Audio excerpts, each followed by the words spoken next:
Dear friends, I am extremely happy to be part of this World Poetry reading.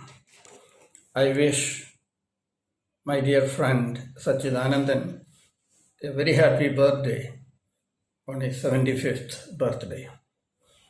It has always been a pleasure to be part of KLF programs and also many other literary functions organized by Sachidanandan. The first poem I'm reading is addressed to the Palestinian poet Mahmoud Darwish. To Mahmoud Darwish. You were born in Galilee. Your poems spoke of an exit from its open prisons, the only evidence of our having lived in language. You still explode into the dreams of the homeless. Your voice echoes the lament of the landless on the run. Whatever we read turns into a book of exiles, bereft of childhood or youth, bereft of love songs or New Year.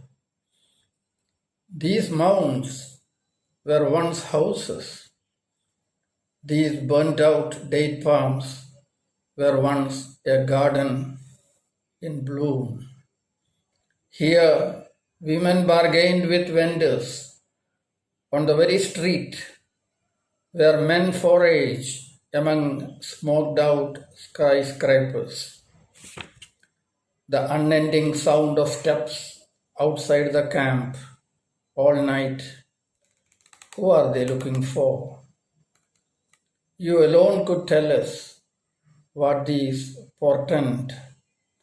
The mountain of a ship moving across the choppy sea, a split moon hanging low in the blackening sky against a gathering sandstorm, the night-long moan of an animal in pain. The next poem is titled Travelers on Foot. There is also a Malayalam version of this poem, Kalnadakar. Here I am reading the English version, and I thank my friend Srihari for collaborating with me on this translation. Travelers on foot. When distance is measured on foot, stars appear closer. The shadow of a magical beast close behind you. Travelers on foot can't stay anywhere too long. To Pandharpur with Palki, to meet Vithoba, to Palani with Kavadi, back from Kottayur with flowers of bamboos, to Wayanad to watch the rains. Like a checkpost, home blocks the way. Must walk for another lifetime to pay back the debt of a pair of feet, says the traveler on foot. Next poem, Memorial Time.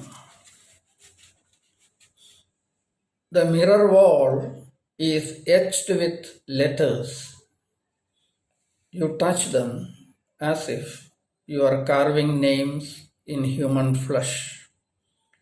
Memorial poles stand between the living and the departed. The bells commemorate silence. The boatman at the ferry knows those with fewer words will never return.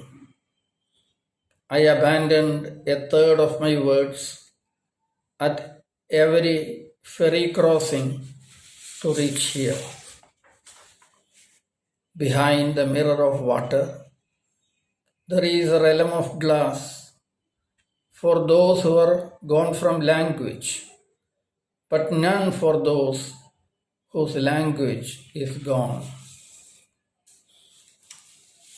The last poem I will read with you. The man with a goat. A shudder runs through the crowd. Will they take off our turbans? The magic deer in frescoes is framed in a downpour of mist and fire. An arrow trails the beast into its next birth. He names trees and birds after the copper-faced and the wind-blasted, those who have gone missing. He retells the yarn of the road into never-ending rhymes.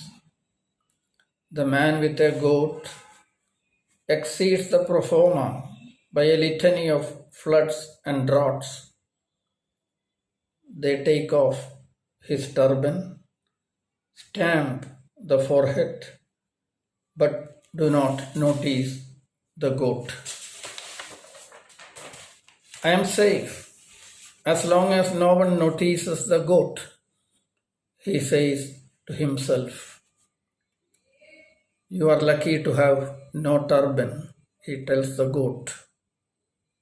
The goat nods in agreement, yielding land to water, burnt soil to sky, silt and surge of memory to displaced dialects. The body begins to exhale to its roots of beginnings. Thank you. Thank you very much for having me.